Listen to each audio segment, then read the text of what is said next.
Diego Pavia, Eli Stowers, and Vanderbilt host Ahmad Hardy, Beau Pribula, Zion Young, and the Missouri Tigers in a massive SEC showdown. This is obviously the game of the week in college football for Week 9. Both of them are coming off of gutsy wins in SEC play. LSU was the team that fell on the road at Vanderbilt. This game being in Vanderbilt, being in Nashville is massive. Why? Because this environment is going to be raucous. They absolutely brought it for the game against LSU, a top 10 opponent heading into Nashville that leaves with another loss, just like last year when Alabama came to town. That time, of course, with a number 1 record. Look, they were looking for that win to showcase to the conference and to the whole country that they are quite legit. That just because a South Carolina team that hasn't quite looked that good, beating them and then losing to Alabama being competitive, they really thought that they had what it takes to be one of the best teams in college football. That win against LSU in the manner that they showed it, physicality, getting it done with the quarterback position, getting enough stops on the defensive side of the ball. They played a complimentary football game. Now Missouri, that was what we call gutsy, a team pulling out a victory in double overtime. Look, they missed the game-winning field goal and find themselves needing to score a touchdown. They get it. They get the 6 points, and bam, they get the pressure on the quarterback. Can we please talk about Zion Young for a second? This just might be the best defensive line player in the Southeast Conference. He has been fantastic. The matchup of Zion Young going up against his Vanderbilt offensive line that loves to rotate. It was broken down so often throughout that LSU matchup of how they rotate offensive linemen and the strengths that each of them do. It's very important when we look at Vanderbilt to say, wow, like this team is so unique, because you don't see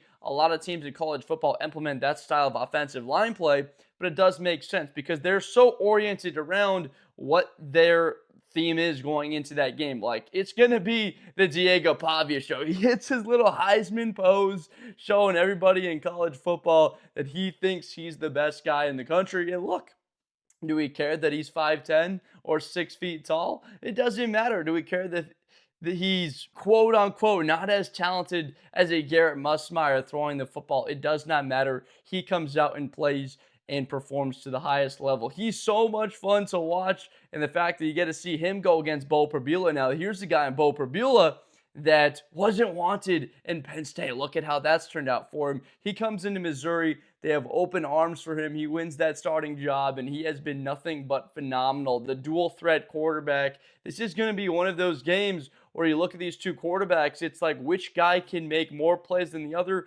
but also not have the key turnover. In the loss against Alabama, look, both of these two teams have a common loss. Missouri at home to Alabama, Vanderbilt on the road to Alabama. Beau Pribula not coming off of a very clean win against Auburn. The 2 interceptions, they struggled to find the run game throughout this game, barely over 2 yards per carry. It was a good thing that they got a lot of pressure on the quarterback in Jackson Arnold. He had a very difficult time throwing the football. But Beau Pribula, it's going to come down to him. I don't see a manner of play in which this game gets away from Vanderbilt, or that Missouri is not in this game late in the fourth quarter. I see it coming down to 1 score. Both of these quarterbacks going out there doing what they normally do, which is extending plays and getting the football out on time to their playmakers. Look, for Missouri and what their strategy is going to be, you know that it's going to be a lot of the Ahmad Hardy show, that this guy needs to get his carries.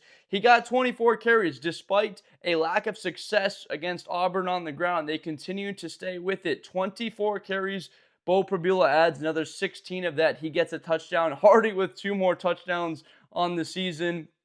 And they, as a defense, were able to limit the impact of the slot wide receiver, Eric Singleton. I was very defensive about this game going up against Auburn, being like, how are they going to fare on the road at Auburn? That dynamic wide receiver core struggled a bit more against Cam Coleman. He went for over 100 yards, but because of that duo of Singleton and him and the threats that 2 guys possessed instead of just one, I was nervous, but they were actually able to hold up decently well against Singleton. This is a Vanderbilt receiving core that possesses a lot of firepower, a little bit different from Auburn in the sense that they've got these tight ends. Cole Spence, the 6'7" monster, just making plays. Just the radius of being able to bring the football in. Eli Stowers, we've known this is a heck of a football player, but Spence has the game of his life, a touchdown, a junior Sherrill clutch, but the player really for me was M.K. Young filling in for Sedrick Alexander. He goes down with the injury. His availability, that's in question. He's been one of the best running backs in all of college football in the Southeast Conference for sure in 2025. I don't know what his availability looks like, but M.K. Young comes up in a big way. 5 carries for 82 yards. He was fantastic for Vanderbilt against LSU. Look, I'll come out and say it. I thought LSU would win that game. Why? Because they had the type of athlete to take away Diego Pavia's legs. I went in saying that Harold Perkins would be able to take Diego Pavia's legs and somewhat mitigate that threat to it. Now, Whit Weeks was not there. The Robin to Batman or Batman to Robin, whichever way you want to go about it with those guys. There's a specific play where Harold sort of crashes in on the inside and Diego just takes off. It's not a Justin Jefferson or Deontay Lawson for Alabama that you're beating or Wes Weeks. This is Harold Perkins, the type of linebacker that can track anybody. Diego Pavia just beats him to the sideline for a first down. He has the scamper into the end zone for the touchdown. I don't know if they're ROTC Vanderbilt kids or they had Army shirts on. I don't exactly know the story there, but he throws one of them the football and they're all celebrating together. I don't know how you can't get excited and just root for a guy like Diego Pavia that's got the gumption to hit the Heisman pose. And then for Missouri, who've been overlooked, that people are saying, okay, this could have somewhat of a fun feel to it. Look, they almost beat Georgia a few seasons ago, and they had a good team with Brady Cook and Luther Burden.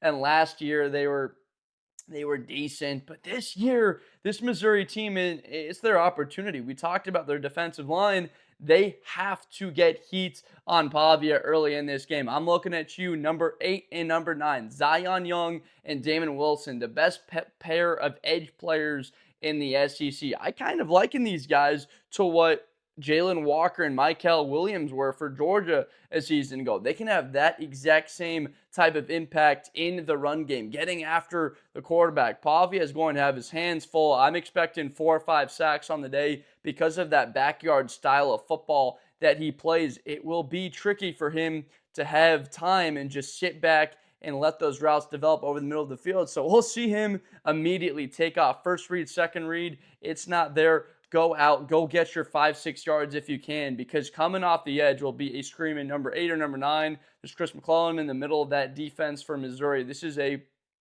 very stout front. It's difficult to move the football on them unless you have threats on the outside, but thankfully they do. How does Vanderbilt handle the run? Again, Beau, Pribula, and Ahmad Hardy with the versatility of these guys as well running the football we talked about a little bit. Vanderbilt, as far as the ground game, they got run on a little bit. It's just LSU didn't quite stick to it. 21 carries for 100 yards, just about 5 yards a carry on the day. Clearly, Garrett Nussmeier is not the type of athlete that Pribula is. He's not a guy that's ever going to run 10, 11 times in a game, or Pribula that's capable of running it 20 times. They had some success to Caden Durham. They had success with Harlem Berry on the ground, which makes me a little bit nervous about Vandy going up against an Ahmad Hardy. Look, these two teams, in my opinion, are about as even as it gets. You look at the tight ends in Stowers and Spence, and then you look at a Norfleet for Mizzou. The outside receiver weapons, both of them have very good players. The quarterbacks are playing at a level. I'll give a slight edge as of right now to Diego Pavia, easily in a conversation of the top 8-10 quarterbacks in college football right now. Absolutely can put himself in the conversation to be top 5, a Heisman contender if he continues to pull out crazy wins. This is a team that runs through him and his ability to create plays, put them on his back. Brian Kelly, this is the type of game you thought that he might be able to pull out. The coaching experience, the expertise, the veteran quarterback going on the road, that LSU just has the brand. They've got the credibility. They have the pedigree to beat Vanderbilt. that wasn't worth diddly squat. Why? Because Diego Pavia is out there. He's got his mom in the crowd supporting him. They kept showing her every single time he made a play. They kept showing her, and she's excited for him. How can you not be when your son's playing at that kind of a level? And then Beau Pribula. It's just like this team had a slow start to the day. Auburn has been so underlooked because of all of those SEC losses, and they came in with an 0-3 SEC record. This was a team that was up 10-0 on Georgia. Should have been up 10-0. How they pretty much outplayed Oklahoma throughout the day. And yet this Auburn team was overlooked. Played Texas A&M tight, lost 16-10. They've been so competitive in all of those games. Not really any more heartbreaking teams out there than the Auburn Tigers right now. But a quality win is a quality win. I don't care how you get an SEC win. If you wind up getting one, you're going to be excited about it. Just ask Texas after they get the win on the road against Kentucky in Arch Manning's first road win in his college football career. That was huge for them. But the receiving core, I mean, Missouri, who will be the guy that can establish a sense of something else in this offense that isn't quite Ahmad Hardy? They've seen it through Manning. They've seen it through Kevin Coleman. You've seen it consistently throughout the season. I just want to see the football get to Norfleet a little bit more. I believe this is the type of guy that can open things up for your offense a bit more, and especially at Vanderbilt and this crowd getting into it often. The way that you can silence a crowd is the ground game, getting the football to your security blanket and tight end. Beau Pribula relying on his legs, not having to force the football and be the hero. That's kind of what Diego Pavia talked a little bit about. He said it in a way of not sort of chasing the Lord in a sense, but I believe it's playing a little bit of too much hero ball against Alabama. You saw the 2 red zone turnovers. He doesn't have those. We could be having a conversation that Vanderbilt would have beaten Alabama. So who do I think is going to win this game? To be honest, it's very hard for me to see Vanderbilt completely shutting down that Missouri ground attack. I'm expecting 35-plus carries between Hardy and Pribula for close to 200 yards combined between them. It's just so tough for me to go against Diego Pavia at home at Nashville. They have something magical working out there, that ability for him to create and turn something from nothing, especially not just nothing, from a negative into a massive positive. Defensively, they've had the stops that they've needed to.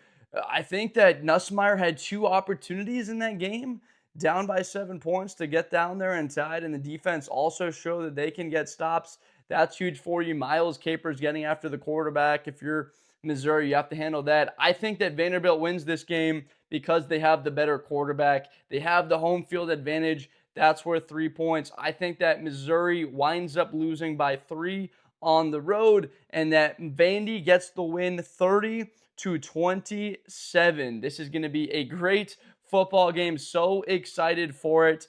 Curious what you guys have to say on this one, because I just look at plays like Diego Pavia going down, icing the game, instead of running it in for the touchdown. He seals it at the 1-yard line.